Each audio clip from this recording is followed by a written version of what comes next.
حضرت عبداللہ بن یسار رحمۃ اللہ علیہ ایک اللہ والے تھے. وہ اپنا ایک واقعہ بیان فرماتے ہیں کہ ایک مرتبہ میں حج پر اپنے ساتھیوں کے ساتھ گیا تو راستے میں ہم نے جنگل میں پڑاؤ ڈالا. یہاں آپ لوگ بہتر جانتے ہیں کہ پرانے وقت میں نہ تو اس طرح کی سڑکیں ہوا کرتی تھیں کہ جن کے ذریعے بغیر کسی رکاوٹ کے انسان اپنی ڈیسٹینیشن تک، اپنی منزل تک پہنچ سکے، اور نہ ہی اس وقت میں اس طرح کی گاڑیاں اور ایسی سواریاں تھیں کہ جو رات کو بھی سفر کر سکیں. تو اس لیے جب رات ہو جاتی تھی مسافروں کے قافلے جہاں پر مناسب جگہ لگتی تھی وہیں پر اپنے خیمے لگا لیتے تھے اور رات وہیں پر گزارتے تھے. اسی طرح وہ بزرگ فرماتے ہیں کہ ہم نے جنگل میں ہی پڑاؤ ڈال لیا اور خیمے لگانے کے بعد میرے ساتھی کچھ لینے کے لیے کہیں دور چلے گئے.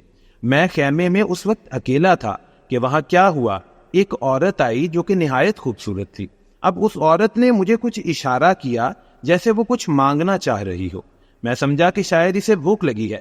میں نے اسے کھانے کی کچھ اشیاء دینے کی کوشش کی لیکن اس نے منع کر دیا اور کہا کہ میں تم سے اس چیز کی خواہش کرتی ہوں. پھر اس نے یہ بھی کہا کہ تم نوجوان ہو اور میں خوبصورت. اب یہاں پر تنہائی بھی ہے اور کوئی ہمیں دیکھنے والا بھی نہیں ہے. جب یہ بات سنی تو اس اللہ کے ولی نے اپنے اللہ کا خوف اپنے دل میں بٹھایا، اپنے ذہن میں تصور کیا اور وہ رونے لگے. اب وہ اس شدت سے روئے، ایسا روئے کہ وہ عورت شرمندہ ہو کر وہاں سے چلے گئی. جب وہ عورت وہاں سے چلے گئی اور انہیں محسوس ہوا کہ یہ خطرہ اب ٹل چکا ہے تو پھر انہوں نے اللہ پاک کا شکر ادا کیا. وہ سمجھ گئے تھے کہ یہ عورت شیطان کا بھیجا ہوا ایک جال ہے جس کے ذریعے شیطان میری پوری زندگی کی محنت کو ضائع کرنا چاہ رہا ہے، یعنی وہ محنت جس کے ذریعے میں اپنی پوری زندگی میں گناہوں سے بچتا رہا، اللہ پاک کی دی ہوئی توفیق سے نیک اعمال کرتا رہا. شیطان چاہ رہا ہے کہ میں یہ غلط کاری کر کے اس پوری کی پوری محنت کو ضائع کر دوں. پھر انہوں نے کیا کیا؟ اللہ پاک کا شکر ادا کیا. وہ کہتے ہیں کہ جب میں رات کو سویا تو مجھے خواب میں حضرت یوسف علیہ السلام کی زیارت ہوئی. سبحان اللہ کہہ دیجیے. حضرت یوسف علیہ السلام انہیں ملے اور فرمایا کہ آج تم نے ولی ہو کر ایک نبی کا کام کیا ہے. اس طرح انہیں اللہ پاک کی طرف سے شاباشی ملی. ویورز، ہمارے اللہ پاک ان اللہ علی کل شیء قدیر ہیں، یعنی ہر شے پر قادر ہیں.